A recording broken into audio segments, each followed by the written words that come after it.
Historic vaccination efforts that saved lives, helped our economy recover from the lost jobs during the pandemic.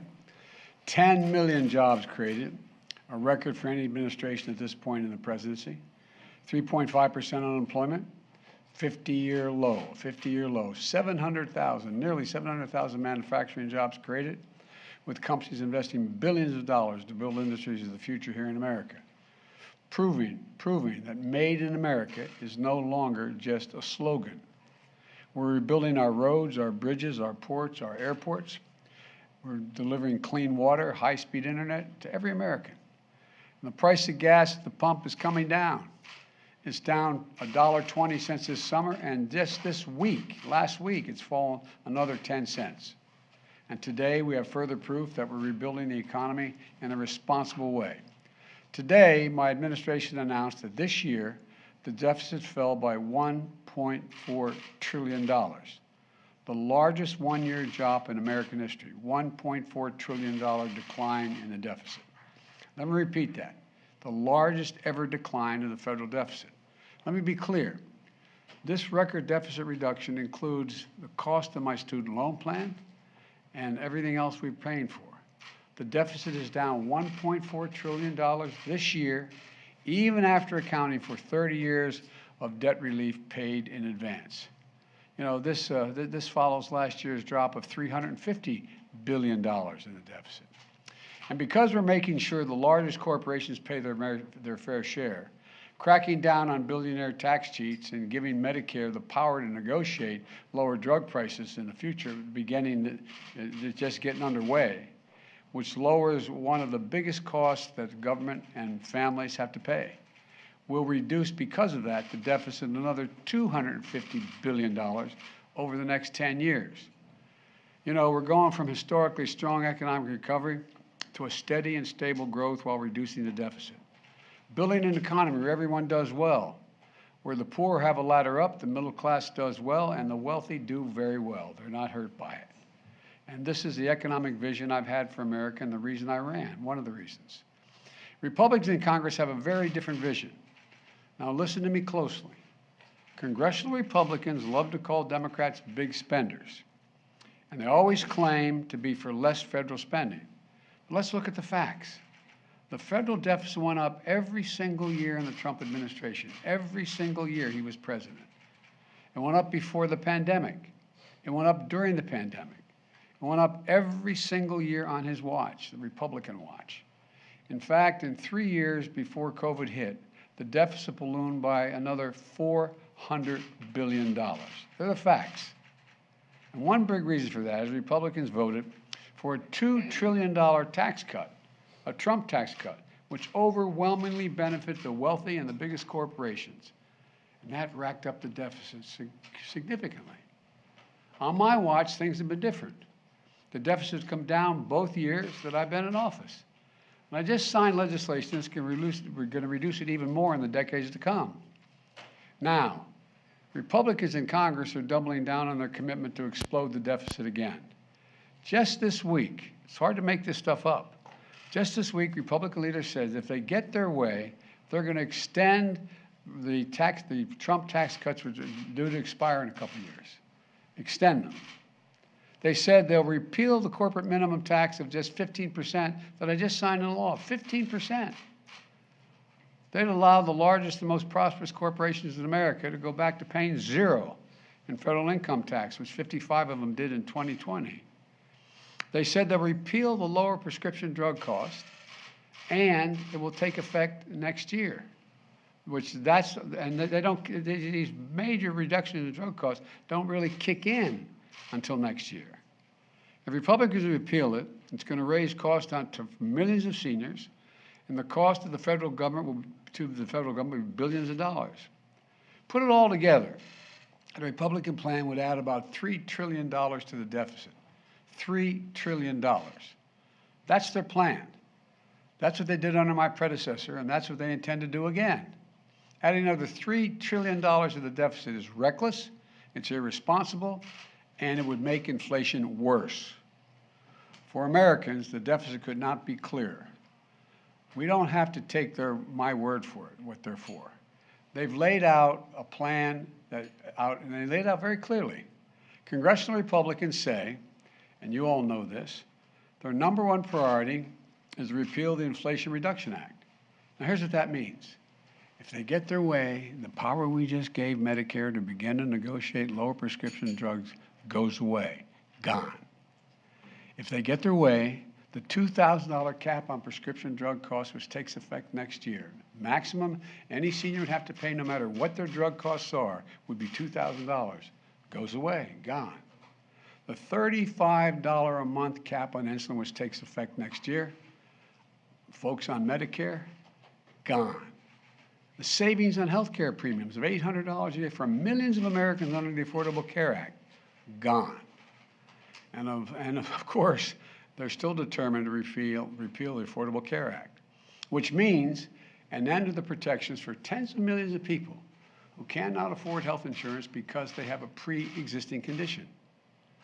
Let's remember that. We're talking about millions of people will lose their health insurance because they do not have a way to get it because they have a pre-existing condition. That's gone as well. And they're doing everything they can to get gas prices. We're doing everything we can to keep gas prices down. The Republicans are against it all. And it's all part of the trickle-down mentality that says it doesn't matter what's happening on Main Street as long as Wall Street's feeling good. One more thing. If you're worried about the economy, you need to know this. The Republican leadership in Congress has made it clear. They will crash the economy next year by threatening the full faith and credit of the United States for the first time in our history, putting the United States in default unless we yield to their demand to cut Social Security and Medicare. You heard that one, right? You all heard them say that. That's what they're saying. Let me be really clear. I will not yield. I will not cut Social Security. I will not cut Medicare, no matter how hard they work at it. Folks, we know what the Republicans in Congress will do if they regain power. They're telling us, they're being straight up about it. They're going to repeal lower prescription drug prices, I just signed into law, and raise drug prices. They're going to cut Social Security and Medicare. They'll pass massive tax cuts for the wealthy, make them permanent, which they're not now, the individual tax cuts. They'll threaten the very foundations of the American economy if we don't meet their demands.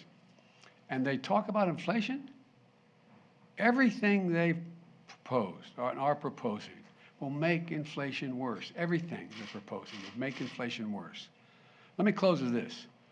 Over the last few years, we've faced some of the most difficult challenges in our history, both at home and abroad. But we're making real progress. We just have to keep going. I know we can. For everything we've been through, I've never been more optimistic about America's future. We just have to remember who we are. We're the United States of America. There's nothing beyond our capacity. And we're better positioned than any other country in the world to get through this difficult period. Inflation's worse all around the world. So keep the faith. Keep the faith. And God bless you, and may God protect our troops. And I want to say one more thing, actually. You know, I know, and I don't blame you, you want to ask me about the midterms. And here's what I think. It's been back and forth with them ahead, us ahead, them ahead, back and forth. And the polls have been all over the place. I think that we're going to see one more shift back to our side in the closing days. And let me tell you why I think that. We're starting to see some of the good news on the economy. Gas prices are down sharply in 46 of the 50 states because of what I've been doing. We're moving in the right direction. There's more to come. State unemployment today, state unemployment was all-time lows in 11 states, and 17 states have unemployment rates under 3%. The new deficit numbers, it's a record decrease. It's never happened before. The election is not a referendum, it's a choice. It's a choice. And the Republicans can criticize my economic record, but look at what I've inherited and what I've done, and look at what they're offering. They want to double down on the Trump tax cuts for the wealthy, make them permanent because they're going to expire in 2025.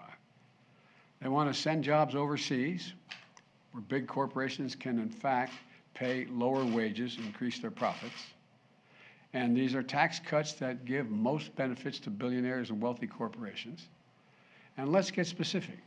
They want to abolish the 15%. 15%, what a terrible thing to ask a corporation to pay. 15% tax that I insisted that those 55 corporations who made $40 billion and didn't pay a red cent, they now, my God, they got to pay 15%.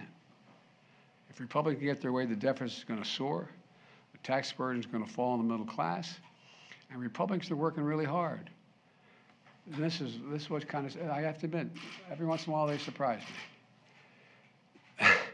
They have three, not one, not two, three plans to cut Social Security benefits.